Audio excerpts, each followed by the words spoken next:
하나님의 재정 청지기의 두 번째 시간입니다. 우리 대부분은 목사가 돈 이야기를 하면 의심부터 하게 되죠.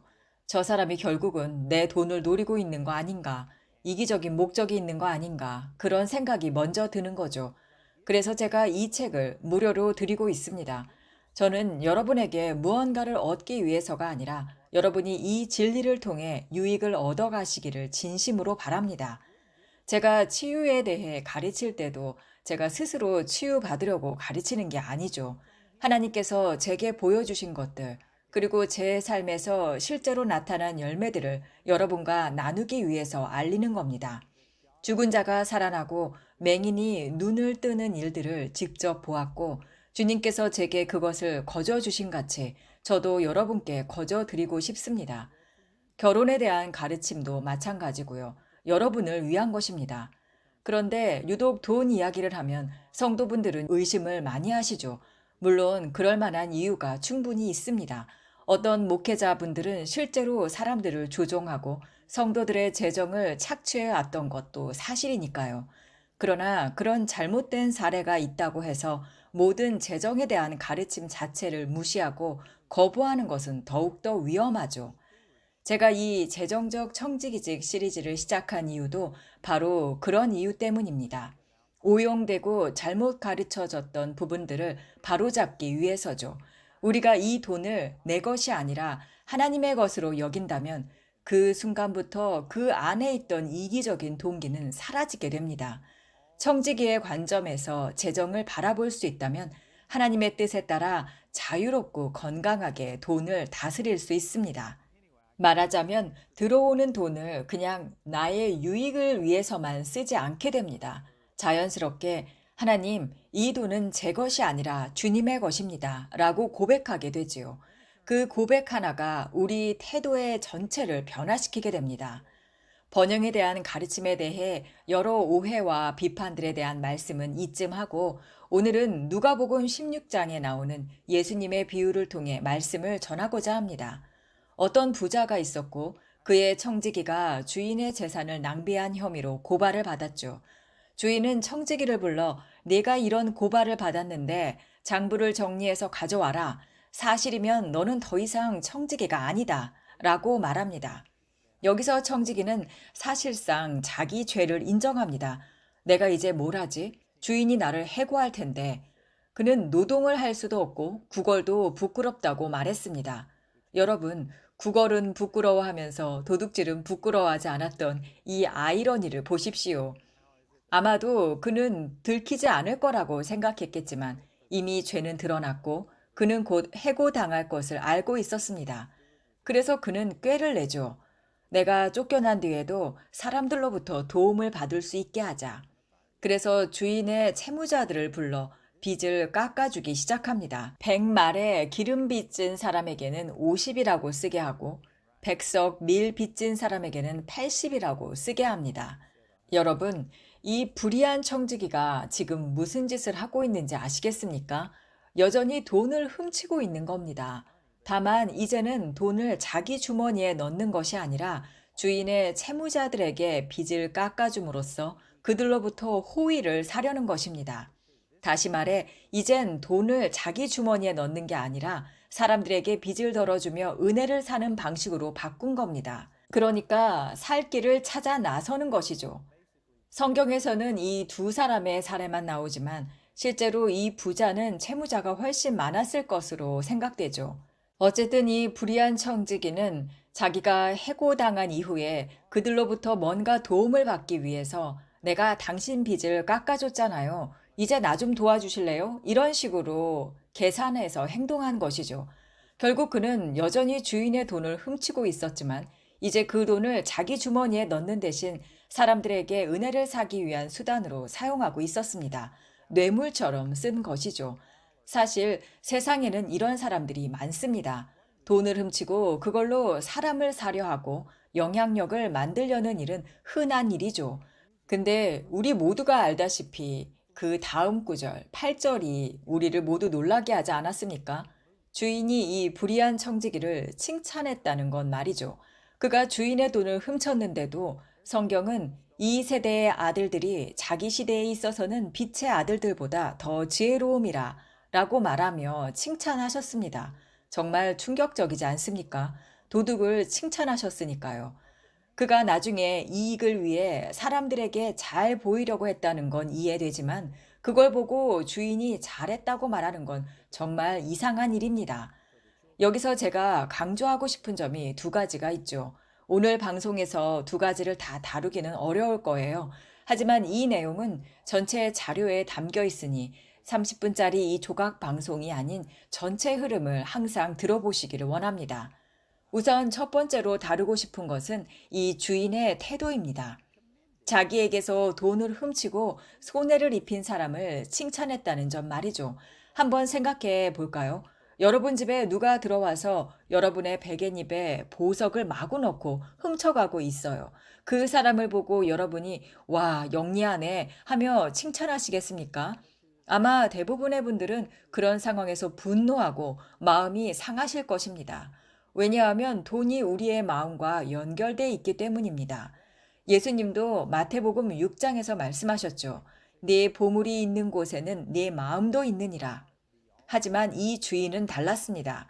그는 돈에 집착하지 않았습니다.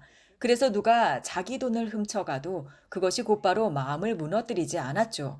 그 돈과의 감정적 연결을 끊고 즉각적으로 상실감이나 배신감, 모욕감, 상처받음을 느끼기보다는 오히려 그는 이 청지기를 향해 그래도 이번엔 똑똑하게 행동했군 하고 칭찬할 수 있었던 것이죠.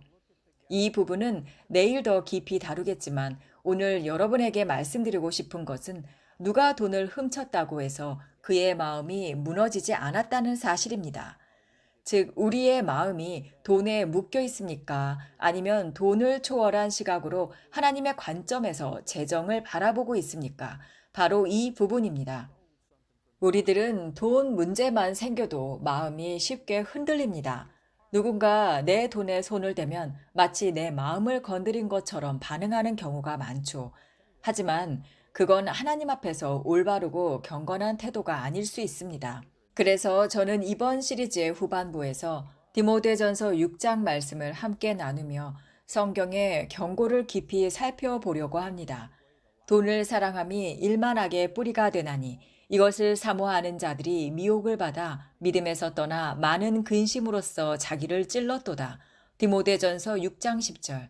성경은 돈 자체를 경고하지 않습니다. 경고하는 것은 돈을 사랑하는 마음입니다. 또 잠언에서는 부자가 되기에 급한 사람은 악한 눈을 가졌나니 가난이 자기에게 이를 줄을 알지 못하느니라. 잠언 28장 22절.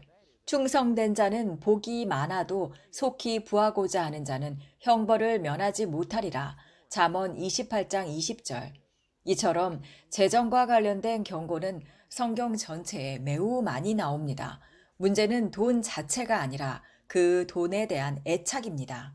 오늘 본문에 나오는 그 부자 주인을 다시 볼까요? 그는 자기 재산을 훔친 청지기를 보면서 마음에 상처를 입지도 않았고 화가 나지도 않았습니다. 오히려 그가 이제 지혜롭게 행동했다며 칭찬까지 했죠. 이것은 정말 놀라운 태도입니다. 저는 우리 모두가 이 태도를 갖게 되기를 바랍니다. 왜냐하면 이런 태도가 생기기 전까지는 우리의 신뢰가 돈에 머물러 있기 쉽고 하나님께 있지 않게 되기 때문입니다. 우리가 신뢰할 것은 하나님에게만 있어야 합니다. 하나님을 신뢰한 결과로 오는 것이 돈이 아니라 하나님 그분 자체를 신뢰하는 태도를 가져야 합니다. 이런 태도가 자리 잡기 전까지는 우리는 스스로 자신의 재정적 축복을 막고 있기 쉽습니다. 하나님은 그 축복이 우리를 파괴하게 된다면 절대로 그 축복을 주시지 않으십니다. 지난 시간에도 말씀드렸듯이 돈은 우리 마음에 있는 것을 확대할 뿐입니다. 우리 마음이 정직하고 하나님의 말씀 위에 바로 서 있다면 그 돈은 선한 열매를 맺게 될 것입니다. 그러나 우리의 마음이 하나님의 말씀 위에 세워지지 않았고 자기 자신을 더 사랑하고 하나님과 이웃보다 자기의 유익을 앞세운다면 그 돈은 우리 안에 불경건함만을 확대시킬 뿐입니다. 여러분들도 많이 아시겠지만 실제로 복권 당첨자들에 대한 통계를 보면 대부분 당첨자들이 10년 후에 차라리 복권에 당첨되지 않았다라면 좋았을 것, 이렇게 고백한다고 합니다. 왜일까요? 그들의 마음이 준비되지 않은 상태에서 갑작스럽게 큰 돈이 들어오니 결혼이 무너지고 자녀와 관계가 멀어지고 건강도 잃고 쾌락에 빠지고 중독되고 삶이 파괴돼 버린 것입니다. 여러분, 복권은 3천만 분의 1의 확률로 맞을 수 있을지 모르지만 하나님은 우리의 마음이 준비되지 않으면 축복을 주시지 않습니다. 그분은 우리를 파괴하기 위해 축복을 주는 분이 아니기 때문이죠. 돈은 마음을 증폭시키는 도구일 뿐임을 잊지 마십시오. 그래서 하나님께서 11조를 명하신 것입니다. 11조란 수입의 10%를 드리는 것이죠. 그런데 하나님은 단지 10%만이 아니라 첫 열매, 즉 가장 먼저 받은 부분을 드리라고 하십니다. 내 재물과 내 소사물의 처음 익은 열매로 여호와를 공경하라. 잠언 3장 9절. 여기서 말하는 첫 열매는 단순히 수입이나 농산물이 아닙니다. 예수 그리스도께서 우리를 위해 첫 열매로 드려지셨습니다. 고린도전서 15장 20절. 그리스도께서 죽은 자 가운데서 다시 살아나사 잠자는 자들의 첫 열매가 되셨도다. 하나님은 가장 귀한 예수 그리스도를 우리에게 주셨습니다. 그렇다면 우리도 가장 먼저 가장 귀한 것으로 하나님을 공경하는 것이 마땅하지 않겠습니까? 첫 열매를 드린다는 것, 그건 단순한 돈 문제가 아니라 하나님을 신뢰하는 믿음의 고백입니다. 여러분, 이 방송은 전 세계 약 52억 명이 시청할 수 있죠. 그리고 제가 50년 넘게 사역을 하면서 알게 된 것이 있습니다. 아주 많은 성도분들이 정기적으로 11조를 드리지 않는다는 것이죠. 제가 이렇게 말씀드리는 건 여러분을 정죄하려는 것도 비난하려는 것도 아닙니다. 다만 성경은 11조를 드리라고 분명히 말씀하고 있고 대다수의 성도들이 여전히 그 말씀을 따르고 있지 않음을 사실 그대로 말씀드리는 것입니다. 11조는 하나님을 신뢰한다는 표시이죠. 주님, 제가 이래서 돈을 벌었지만 이 돈의 진짜 공급자는 주님이십니다. 이 고백을 행동으로 옮기는 것이 11조입니다. 저는 신약의 관점에서는 사실 10% 이상 드려야 한다고 믿습니다. 중요한 건 비율이 아니라 태도입니다. 누가복음 6장 38절. 주라, 그리하면 너희에게 줄 것이니 곧 후히 되어 누르고 흔들어 넘치도록 하여 사람들이 너희 품에 안겨주리라. 이 말씀을 정말로 믿는다면 행동으로 옮기게 되어 있습니다. 또 마가복음 10장 29절에서 30절. 내가 진실로 너희에게 이르노니 나와 복음을 위하여 집이나 형제나 자매나 어머니나 아버지나 자식이나 전토를 벌인 자는 현세에 여러 배를 받고 내세에 영생을 받지 못할 자가 없느니라. 이건 하나님이 주신 약속입니다. 예외는 없습니다. 우리가 정말로 이 말씀을 믿는다면 반드시 순종하게 되어 있습니다. 반드시 드리게 되어 있습니다. 이 말씀의 맥락을 보면 나중에 더 깊이 다루겠지만 어떤 부자는 예수님의 말씀을 듣고 재물이 많음으로 근심하여 떠났죠. 왜냐하면 그는 하나님의 말씀보다 자기 재물을 더 신뢰했기 때문입니다. 여러분, 첫 열매에서 11조를 드리고 계십니까? 모든 걸 해결하고 남은 것으로 드리는 것이 아니라 가장 먼저 소득의 첫 열매에서 드리고 계십니까? 그렇지 않다면 그 마음이 그 돈에 묶여 있는 것입니다. 하나님의 약속보다 돈을 더 신뢰하고 있는 것이죠. 이건 정죄가 아니라 여러분의 믿음을 돕기 위한 말씀입니다. 앞서 본 부자 주인은 청지기가 자기 재산을 낭비했을 때 그 사실을 그냥 넘어간 게 아니었습니다. 내가 들은 것이 사실이면 너를 해고하겠다. 그는 책임을 물었습니다. 그러나 그의 마음은 돈에 있지 않았죠. 그래서 도둑질을 당하면서도 그 사람의 지혜로움에는 여전히 칭찬할 점이 있다고 볼 수 있었던 것입니다. 우리 모두도 그런 하늘의 관점과 자유함을 갖게 되기를 축복합니다. 부자 주인이 청지기를 칭찬한 이유는 바로 단순히 청지기가 똑똑했기 때문이 아니라 그 주인의 마음이 돈에 묶여 있지 않았기 때문이라고 말씀드렸습니다. 혹시 여러분, 잭과 콩나무 이야기 기억하시죠? 잭이 콩을 심었더니 하늘까지 닿는 콩나무가 자라고 그걸 타고 올라가 보니 구름 위에 거인이 살고 있었죠. 그리고 거인에게는 황금알을 낳는 거위가 있었습니다. 물론 하나님이 거위는 아닙니다. 단지 이해를 돕기 위해서 설명하는 비유이니 제발 오해하지 않기를 바랍니다. 어쨌든 하나님은 우리의 공급자이시고 우리 삶에서 나오는 황금알 같은 축복들은 하나님과의 관계에서 흘러나오는 열매일 뿐임을 강조드리고 싶습니다. 그러니까 누가 우리의 황금알 하나를 훔쳐갔다고 생각해 보십시오. 그럼 어떻게 반응하시겠습니까? 슬프고 분노하실 수도 있겠죠. 하지만 여러분이 그 황금알을 낳는 거위를 아직 갖고 있다면, 즉, 하나님과의 관계가 살아있다면 절망할 수 있을까요? 절망할 수 없습니다. 왜냐하면 그분은 계속해서 새로운 황금알을 낳게 해주실 수 있는 분이기 때문이죠. 누가 알을 하나 훔쳐간다고 해도 또 다른 알이 나올 것이니까 말이죠. 문제는 황금알이 아니라 황금알을 낳는 거위이죠. 우리의 하나님 말입니다. 누군가 여러분의 재정을 훔치거나 사기를 치거나 손해를 입히는 일이 생겼을 때 우리의 믿음이 돈에 있다면 우리는 무너지기 쉽습니다. 하지만 우리의 믿음이 하나님께 있다면 그 상황을 다르게 보게 됩니다. 저도 실제로 그런 경험을 한 적이 있습니다. 제가 생애 처음으로 책을 출판하려고 했을 때였습니다. 제게는 돈이 없었죠. 그래서 사역 파트너들에게 출판을 위한 후원을 요청했고, 약 15,000에서 2만 달러 정도가 모였습니다. 그런데 한 인쇄업자가 지금 바로 돈을 주면 5만에서 6만 달러어치 분량을 2만 달러에 인쇄해 주겠다고 좋은 조건을 제시했습니다. 그래서 저는 계약을 했었죠. 그런데 그 사람이 저뿐만 아니라 다른 목사님들에게도 사기를 쳤고 결국 그는 나라를 떠나 도망쳤습니다. 돈은 날라갔고 책을 다시 인쇄하려면 5만에서 6만 달러가 더 필요한 상황이었죠. 당시 저희 사역 전체 연수입이 약 7만 달러도 안 됐던 시절이었기에 그 손실은 실로 엄청난 충격이었습니다. 직원들이 그 사실을 전했을 때 저는 딱 10초간 충격에 빠졌습니다. 이걸 어떻게 감당하지? 그런 생각이 스쳤죠. 하지만 바로 그 순간 잠언 6장 31절 말씀이 떠올랐습니다.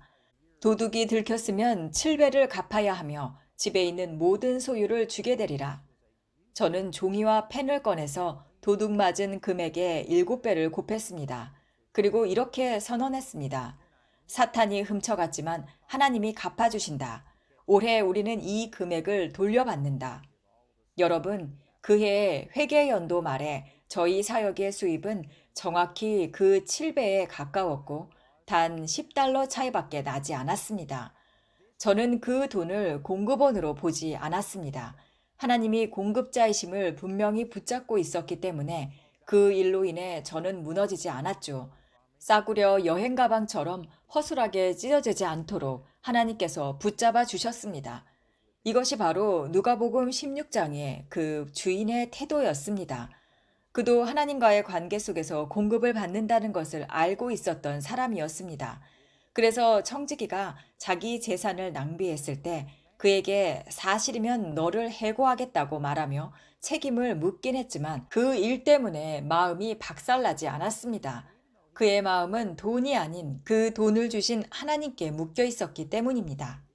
여러분, 돈이 아니라 하나님이 우리의 공급자이심을 잊지 마십시오.